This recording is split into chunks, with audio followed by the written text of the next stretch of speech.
Palavra da Verdade, com Hernandes Dias Lopes. Hoje eu quero tratar de um tema muito importante para todos nós. Não tenha medo. A história não está à deriva. E nós vamos basear esta mensagem em Apocalipse capítulo 5, versos de 1 a 5. Vamos ouvir a leitura deste texto. Vi na mão direita daquele que estava sentado no trono um livro escrito por dentro e por fora, de todo selado com 7 selos. Vi também um anjo forte que proclamava em grande voz: quem é digno de abrir o livro e de lhe desatar os selos?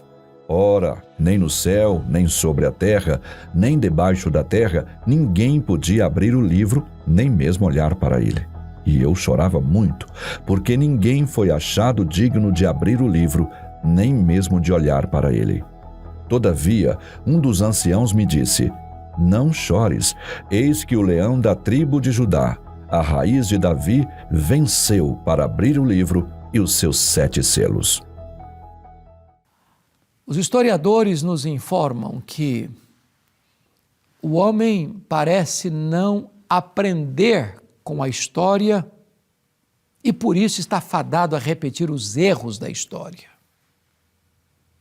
O historiador Gibbon disse que a história da humanidade é a história das guerras e das atrocidades humanas. Alguns acham que a história, como os gregos pensavam, está dando volta. Ela é cíclica. O que foi é o que é e o que há de ser amanhã. Outros olham para a história com um pessimismo crônico e dizem: a história é como um caminhão sem freio ladeira abaixo, sem rumo, sem direção. Outros olham para a história com um certo otimismo e acham que nós, com o avanço da tecnologia, da ciência, vamos transformar o nosso planeta num paraíso construído pelas nossas próprias mãos. Foi assim que se encerrou o século XIX. Foi assim que nós entramos no século XX com o otimismo lá nas alturas, com o humanismo aplaudido no mundo inteiro. Porém, quando chega o século XX, nós fomos assolados por 2 sangrentas guerras mundiais. Na primeira, mais de 30 milhões de pessoas ceifadas. Na segunda, mais de 60 milhões de pessoas ceifadas. E o otimismo do homem entra em colapso. Hoje você olha para o mundo.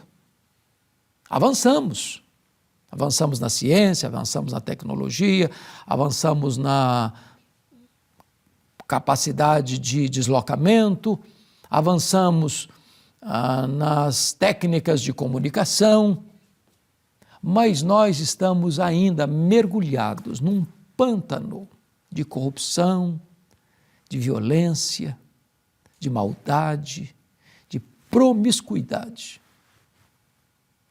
Parece que o homem perdeu o rumo. As guerras, as ideologias perniciosas, o ateísmo opressor, o comunismo que massacrou e ainda massacra nações. E você olha para esse cenário cinzento e diz: meu Deus, eu estou com medo. Parece que a história está à deriva. E é nessa conjuntura é que entra esta verdade magna do cristianismo, que Deus está no trono. Seguindo o capítulo 4, que tratou de Deus, o soberano, no trono, agora você vê este que está sentado no trono, com um livro escrito por dentro e por fora, de todo selado com 7 selos. Este é o livro da história. Quem pode desatar esses selos? Quem pode abrir estes selos e dar rumo à história, conduzir a história? E diz a Bíblia que um anjo forte, então levanta a sua voz e pergunta: quem é digno de abrir o livro e desatar-lhe os selos? E esta pergunta é feita no céu, esta pergunta é feita na terra, esta pergunta é feita debaixo da terra. E ninguém, nem no céu, nem na terra, nem debaixo da terra, foi encontrado digno de abrir o livro, de desatar-lhe os selos, nem mesmo de lê-lo, de olhar para ele. Em outras palavras, nem Miguel, nem Gabriel, nem os querubins, nem os serafins, nem os anjos, nem os santos que estão na glória, nem um poderoso desta terra, os reis, os príncipes, os presidentes, os juízes, os filósofos, os pensadores, os cientistas, nenhum ser humano, por mais nobre, é capaz de dar curso à história. Nem debaixo da terra, nem o diabo, nem os seus anjos, nem os que estão lá já lançados no inferno, têm capacidade e poder para conduzir a história. Então, diz a Bíblia que João começa a chorar. E ele chorou amargamente, porque parecia que a história estava de fato sem rumo, parecia que a promessa que ele tinha escutado lá no capítulo 4, verso 1, sobe para aqui, eu te mostrarei as coisas que devem acontecer, parecia que estava entrando em colapso. Nesse momento, um ancião disse para João: não chores, João, não chores. Eis que o leão da tribo de Judá, a raiz de Davi, venceu para abrir o livro e desatar-lhe os selos. Quando João olha, o leão da tribo de Judá, a raiz de Davi, ele não vê o leão, ele vê um cordeiro como tendo sido morto. Este é Jesus. Antes de ser o leão, ele é o cordeiro. Antes de ressuscitar em glória com um corpo todo poderoso, ele é o cordeiro mudo, que foi para o matadouro e sem abrir a palavra, derramou o seu sangue por você e por mim, dando a sua vida por nós, morrendo pelos nossos pecados. Mas a morte não pôde detê-lo. Ele entrou nas entranhas da morte, arrancou o aguilhão da morte, matou a morte e ressuscitou, inaugurando a imortalidade. E hoje ele é o leão da tribo de Judá, a raiz de Davi, o Deus Todo-Poderoso, que pega o livro da história, tem poder de abrir os seus selos e de conduzir a história à sua consumação. E o final da história já está escrito. É a vitória de Cristo e da sua igreja. Por mais que os homens persigam a igreja, por mais que os governantes oprimam a igreja, por mais que ideologias ateístas, materialistas, perigosas, nocivas, malignas, tentem destruir a igreja, as portas do inferno não prevalecerão contra ela. A vitória de Cristo e da sua igreja. Quando João olha para esse cordeiro, ele tem duas características. Está escrito aqui, ele tinha 7 chifres, bem como 7 olhos. Chifre é um símbolo de força. Quando diz que ele tinha 7 chifres, quer dizer que ele é onipotente. Quando diz que ele tinha 7 olhos, quer dizer que ele é onisciente, ele tudo vê, ele tudo pode, ele tudo sabe. Ele é onisciente, ele é onipotente. Ninguém pode resisti-lo. Todos aqueles que se colocaram contra ele foram quebrados, viraram pó.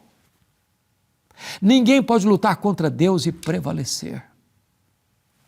Então, diz o texto que, em virtude de Jesus, o Cordeiro de Deus, o leão da tribo de Judá, a raiz de Davi, está com o livro da história em suas mãos, algumas coisas fazem sentido para nós. Primeiro, confira aí comigo que então é possível você orar, porque o texto no verso 8 vai dizer o seguinte: quando tomou o livro, os 4 seres viventes, que são os anjos, os serafins, os querubins e os 24 anciãos que são a igreja, prostraram-se diante do cordeiro, tendo cada um deles uma harpa e taças de ouro cheias de incenso. que são as orações dos santos. Note você que ele tem uma taça de ouro que recebe as suas orações, não tem oração desperdiçada. Toda oração que você faz a Deus, em nome de Jesus Cristo, você vai enchendo esta taça.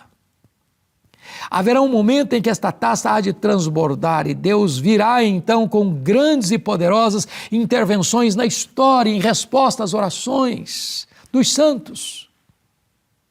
Sendo Deus soberano, Ele resolveu agir em resposta à oração do seu povo. Não há nada mais poderoso na terra do que a oração do povo de Deus, porque a oração conecta a fraqueza humana à onipotência divina. A oração conecta o altar da terra com o trono do céu. Mas então, faz sentido também você evangelizar, porque está escrito que, no versículo 9, que ele foi morto e com o seu sangue comprou para Deus os que procedem de toda tribo, língua, povo e nação. Jesus morreu na cruz uma morte vicária. Ele não apenas possibilitou a nossa salvação, não, ele nos comprou para Deus. Ele morreu pelos nossos pecados, ele morreu pela sua noiva, ele morreu pela sua igreja, ele morreu pelas suas ovelhas, ele morreu para comprar-nos para Deus. Agora, você que foi comprado ao ouvir o Evangelho, o Senhor tira o tampão dos ouvidos, tira o coração de pedra e dá um coração de carne, e você atende a voz do pastor e segue o pastor, que é Jesus Cristo. Esse digno que foi procurado, esse digno que é encontrado, esse digno é adorado, porque agora faz sentido você evangelizar, porque você sabe que ele tem um povo que ele comprou com o seu sangue, que precisa ser chamado pela voz poderosa do Evangelho. Mas agora, esse digno é adorado. E adorado por quem? Versículo 11 diz, vi e ouvi uma voz de muitos anjos ao redor do trono, dos seres viventes e dos anciãos, cujo número era de milhões, milhares de milhares, proclamando: digno é o Cordeiro que foi morto de receber o poder e a riqueza e a sabedoria e a força e a honra e a glória e o louvor. A glória e o louvor só pertencem a Jesus Cristo, o nosso Senhor. E João termina essa descrição desse Cristo, desse digno que foi procurado, encontrado e agora é adorado, quando chega no verso 13, ele diz que os céus, a terra e tudo que tem nos mares, toda a criatura, todo o universo, de forma apoteótica, de forma extasiante, está diante daquele que está no trono e do Cordeiro, clamando e cantando: aquele que está sentado no trono e ao Cordeiro, seja o louvor, a honra, a glória e o domínio pelos séculos dos séculos. E todo o universo, de forma apoteótica e arrebatadora, está exaltando aquele que está no trono e ao Cordeiro de Deus, dando a ele toda a honra, toda a glória, todo o louvor e todo o domínio. Quando isso acontece, os 4 seres viventes, os anjos celestiais, rebombam no todo o universo com um amém sonoro. Amém! E toda a igreja, remida, lavada no sangue do Cordeiro, se prostra e adora aquele que está no trono e ao Cordeiro. A história não está à deriva. A história está nas mãos de Deus. A história está nas mãos de Jesus. Você não precisa temer o futuro, porque a história está sendo conduzida a uma consumação final e a vitória é de Cristo e da sua igreja. Vamos agradecer a Deus por isso. Ó Deus, bendito é o teu nome. Exaltado seja o teu nome. Porque o Deus vive todo-poderoso, o Criador dos céus e da terra, está no trono. E Jesus, o teu Filho, a raiz de Jessé, o leão da tribo de Judá, o cordeiro que foi morto, mas ressuscitou gloriosamente, tem o livro da história em suas mãos, está conduzindo a história a uma gloriosa consumação. Bendito é o teu nome, Senhor. Tira do nosso coração qualquer temor do futuro, dá-nos segurança de que a história caminha para esta gloriosa consumação da vitória de Cristo e da sua igreja. Em nome de Jesus. Amém.